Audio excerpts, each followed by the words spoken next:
एल्विश यादव और रजत दलाल के बीच में जो दोस्ती थी, क्या अब वो फाइनली खत्म हो चुकी है, टूट चुकी है? एक वीडियो भी निकल के सामने आ चुका है, वो भी मैं आपको दिखा देता हूँ। ईसीएल जो होता है, जो 2 सीजन साथ रहे हैं रजत दलाल, खेले हैं उस टीम से, अब वो टीम भी छोड़नी पड़ गई है। क्या एल्विश ने कहा कि भाई निकालो इस रजत दलाल को, मुझे नहीं चाहिए ये बंदा। और हरियाणवी हंटर ने भी यहाँ पर क्लियर कर दिया कि अब वो पुराने बंदे नहीं रहेंगे और हम उनको याद करेंगे कि उनके साथ हमारा अच्छा टाइम रहा। रजत दलाल ने एक वीडियो डाला है, वो वीडियो आप पहले देखिए। तो भाई सारे भाइयों को राम राम। तो फाइनली हरियाणवी हंटर्स के साथ 2 सीजन खेले, एक हमने ट्रॉफी उठाई, ट्रॉफी जीती, और मीनवाइल मैंने कई भाई भी जीते। तो सफर बहुत अच्छा था। वो लेट नाइट प्रैक्टिस करना, साथ में खाना खाना, रात रात भर घूमना, एक अलग ही फील होता है जब आप एक टीम में परिवार की तरह रहते हो। तो हमारा दोनों सीजन ऐसा ही था। तो बहुत अच्छा लगा पार्ट बन के एक उस जर्नी का। और कुछ लोगों का अभी मन छोटा हो रहा होगा कि मैं हिस्सा नहीं हूं, तो जल्दी एक बहुत अच्छी गुड न्यूज आने वाली है जो टाइम के साथ पता लग जाएगी जल्दी। तो इतना ही है। और भाई बाकी हरियाणवी हंटर्स को आने वाले सीजन्स के लिए ऑल द वेरी बेस्ट। है तो हम हरियाणवी ही। सारे भाई ख्याल रखो और खुश रहो।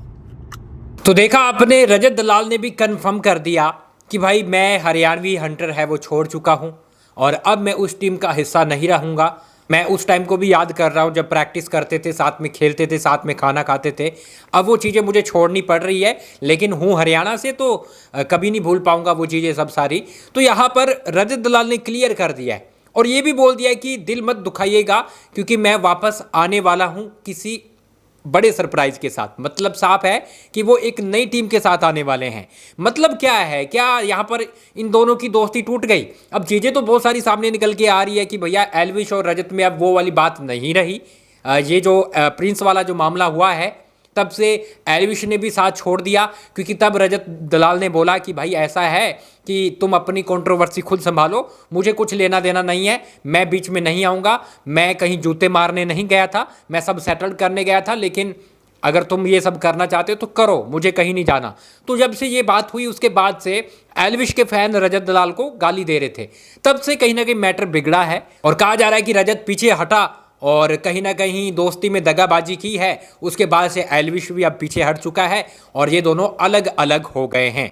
अब देखना होगा अगर ये चीज़ इनके बीच में बिल्डअप हो रही है, दोस्ती से दुश्मनी बिल्डअप हो रही है, तो फिर ये जो टीम आमने सामने लड़ेगी उसमें फिर इनकी लड़ाई होने वाली है। मतलब अगर रजत दलाल किसी दूसरी टीम से आते हैं तो हरियाणवी हंटर के सामने वो लड़ेंगे, अपनी ही टीम से लड़ेंगे। तो यहाँ पर वो कहीं ना कहीं हमें देखने को मिलेगा इनके बीच में, एल्विश और रजत के बीच में वो लाइव अब जो कैमरे पे चीज़ें सामने नहीं आ पा रही है वो सामने आती हुई दिखाई देंगी, इनकी लड़ाइयाँ, इनके झगड़े। तो फिलहाल के लिए ये बड़ी चीज़ है कि यहाँ पर ऐसा दिख भी रहा है कि इन दोनों के बीच में दोस्ती टूट गई है और रजत है वो कहीं ना कहीं छुपाने की कोशिश कर रहा है। वीडियो में आपने देखा, खुश होकर छुपाने की कोशिश कर रहा है, लेकिन वो छुपा नहीं पा रहा है कि यहाँ पर एल्विश ने उसे निकलवा दिया है इस टीम से। फिलहाल के लिए जो भी है, लेकिन मैं आपको जरूर बताने वाला हूँ आगे जो भी अपडेट रहेगी। आप क्या बोलोगे? बाकी देखो, रजत आज जो भी है वो एल्विश की वजह से ही है। मैं रजत का भी फ़ैन हूँ और मैं एल्विश का भी फ़ैन हूँ, लेकिन मैं सबसे पहले एल्विश को जानता था, उसके बाद एल्विश की वजह से ही रजत दलाल हम जानने लगे उसे, है ना, जो मैक्सटन वाला किस्सा हुआ था उसके बाद से ही जानने लगे। और फिर एजाज खान का किस्सा हुआ उसके बाद तो फिर वो बिग बॉस में चला ही गया। तो आज वो एल्विश की वजह से ही है, लेकिन अब देखते हैं क्या चीज़ें हुई है, क्या दिक्कतें आई हैं इनके बीच में, वो धीरे धीरे मैं आपको क्लियर करता रहूँगा। फिलहाल के लिए ईसीएल में हरियाणवी हंटर की जगह रजत दलाल नहीं है, एल्विश जरूर होगा। एल्विश ने नहीं छोड़ा, एल्विश है, कुछ टीम चेंज की गई है वो आपको नहीं दिखाई देने वाली है, लेकिन यहाँ पर रजत दलाल या तो अपनी टीम नहीं बना सकते हैं या फिर किसी और टीम में नजर आ सकते हैं। मैं मिलता हूँ थोड़ी देर में।